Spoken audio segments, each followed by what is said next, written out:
Kisah Nabi Dzulkifli.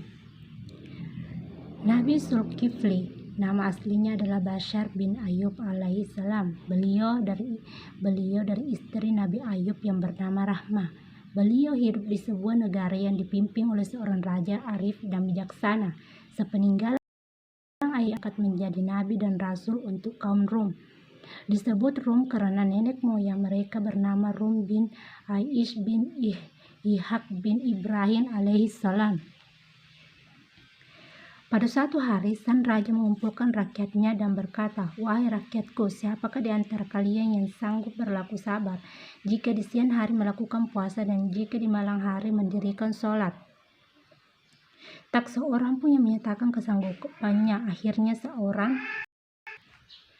tak seorang pun yang menyatakan kesanggupannya. Akhirnya seorang anak muda yang bernama Bashar mengajukan tangan dan menyatakan kesanggupannya. Sejak saat itu, Bashar dikenal dengan nama Dzulkifli, yang berarti orang yang memiliki kesanggupan. Berkat kesanggupannya itu, kemudian setelah raja meninggal, Dzulkifli diangkat menjadi pengganti raja dan sekaligus diangkat menjadi ketua hakim. Pada suatu malam, beliau selalu mendirikan salat dan di siang hari beliau menjalankan ibadah puasa. Tidurnya di waktu malam hanya sedikit saja. Pada suatu malam ketika Nabi Dzulkifli hendak berangkat tidur, datanglah seorang tamu. Tamu itu tidak lain adalah setan yang hendak mengganggunya. Setan hendak menggoda kesabaran Nabi Dzulkifli.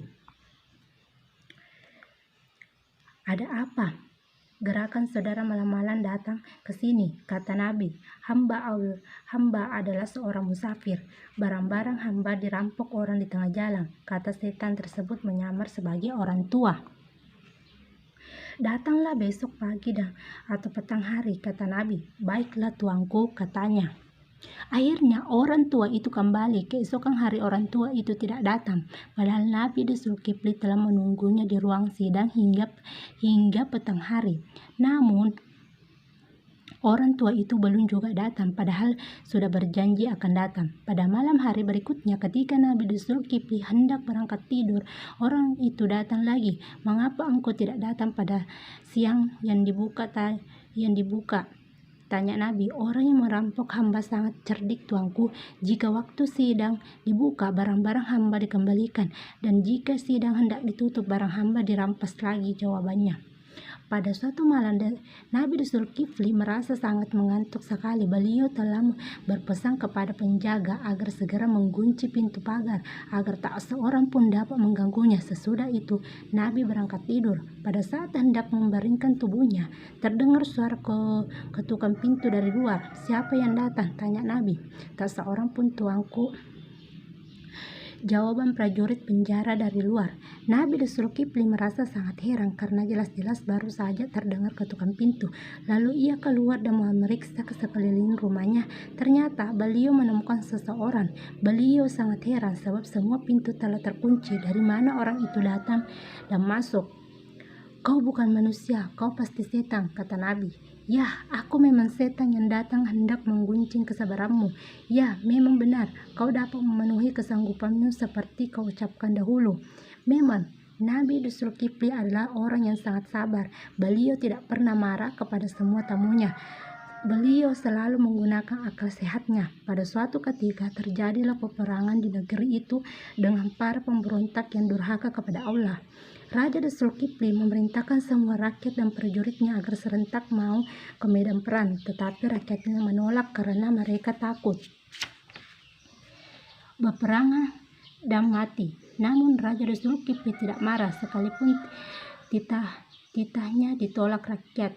Rakyat mau berperang asal Raja Dzulkifli mendoakan agar Allah berkenan menjamin keselamatan mereka agar tidak mati saat perang. Kemudian beliau berdoa kepada Allah sesuai perintah rakyatnya. Allah kemudian mewahyukan kepada Nabi Dzulkifli, "Aku telah mengetahui permintaan mereka, aku telah mendengar doamu dan doamu akan kukabulkan." Demikianlah akhirnya pada peperangan itu mereka memperoleh kemenangan dan tidak seorang pun peperangan. Kisah Nabi Syu'aib alaihissalam. Nabi Syu'aib adalah termasuk keturunan Nabi Lut alaihissalam dari pihak ibu. Ibunya bernama Milki binti Lut alaihissalam. Beliau diutus di negeri Madian. Beliau termasuk nabi dan rasul yang fasih berbicara dan sangat menarik berkata-kata. Penduduk negeri Madian berpenghidupan sangat baik. Mereka mahir berdagang dan pandai mencari uang. Mereka sangat tekun dan ulet dalam bekerja. Namun sayang, mereka sudah lama melupakan ajaran-ajaran Allah dan dibawa para rasul sebelum Nabi Syu'aib. Mereka tidak percaya adanya Allah yang Maha Esa. Mereka menyembah hutan dan al-aika, yakni sebidang padang pasir yang ditumbuhi sebatang pohon yang rindang dan sejuk hawa di sekitarnya. Burung-burung pun sangat senang berkicau di atas dahannya dan rindang, sehingga para penduduk negeri Madian terpesona oleh kebesaran pohon itu. Selain itu, penduduk negeri Madian juga suka mengurangi takaran dan timbangan pada saat mereka berdagang. Dakwah Nabi Syu'aib kepada kaumnya. Pada saat Nabi Syu'aib diutus, penduduk negeri Madian sudah keterlaluan kemungkarannya. Mereka telah sangat tersesat maksiat telah menjadikan kebiasaan yang wajar dilakukannya. Nabi Syu'aib mengajak mereka untuk menyembah Allah dan menjauhi kezaliman, kemudian dan segala bentuk kemaksiatan. Nabi Syu'aib juga mengajak mereka untuk selalu berlaku jujur dan benar dalam berdagang. Nabi Syu'aib juga memperingati mereka agar tidak menghalang-halangi para penduduk yang lain mengikuti ajaran Nabi Syu'aib, karena di antaranya mereka sampai ada yang melakukan kekerasan terhadap orang-orang yang mengikuti ajaran Nabi Syu'aib. Bahkan di antaranya ada yang dipaksa untuk meninggalkan seruan Nabi Syu'aib dan disuruh kembali pada ajaran nenek moyang mereka yang sesat itu. Walaupun demikian, Nabi Syu'aib tetap sabar. Beliau tetap menjalankan dakwahnya seperti biasa. Nampaknya kegigihan Nabi Syu'aib dalam berdakwah telah menyebabkan penduduk Madian merasa gatal dan sangat jengkel. Mereka kemudian ramai-ramai mendatangi Nabi Syu'aib yang di rumahnya dan mengancam akan menyiksa dan merajang Syu'aib jika tidak mampu menghentikan dakwahnya. Nabi Syu'aib dan para pengikutnya kemudian hijrah ke negeri lain karena merasa bahwa penduduk negeri Madian sudah tidak bisa lagi diharapkan keimanan kesombongan mereka. Dan hanya beberapa waktu saja peninggalan Nabi Syu'aib dan para pengikutnya, negeri Madian dikejutkan dengan adanya gempa dan guntur yang dahsyat yang mengherankan. Mereka pun mati bergelimpangan. Sesuai dengan petunjuk dari Allah, kemudian Nabi Syu'aib dan para pengikutnya hijrah ke negeri Aikah untuk melakukan dakwah di sana. Ternyata penduduk Aikah juga sama durhakanya dengan penduduk Madian. Secara mentah-mentah mereka menolak ajaran dan dakwah Nabi Syu'aib. Mereka bahkan mengejek dan mengancam serta menantang agar Nabi Syu'aib segera mendatangkan asap sebagaimana yang diucapkan selama ini. Mula-mula mereka diserang udara yang sangat panas sehingga mereka semua keluar rumah untuk mencari udara segar. Tetapi dimanapun ternyata udaranya telah berubah menjadi panas semua sehingga menyesakkan nafas mereka. Tiba-tiba dari kejauhan mereka melihat ada awan hitam dan tebal yang berarah dan menaunginya. Mereka sangat senang sekali sebab mengira akan segera turun hujan dan berhembuslah angin yang sejuk. Tetapi itu hanya berlangsung selama sesaat karena perkiraan mereka ternyata meleset.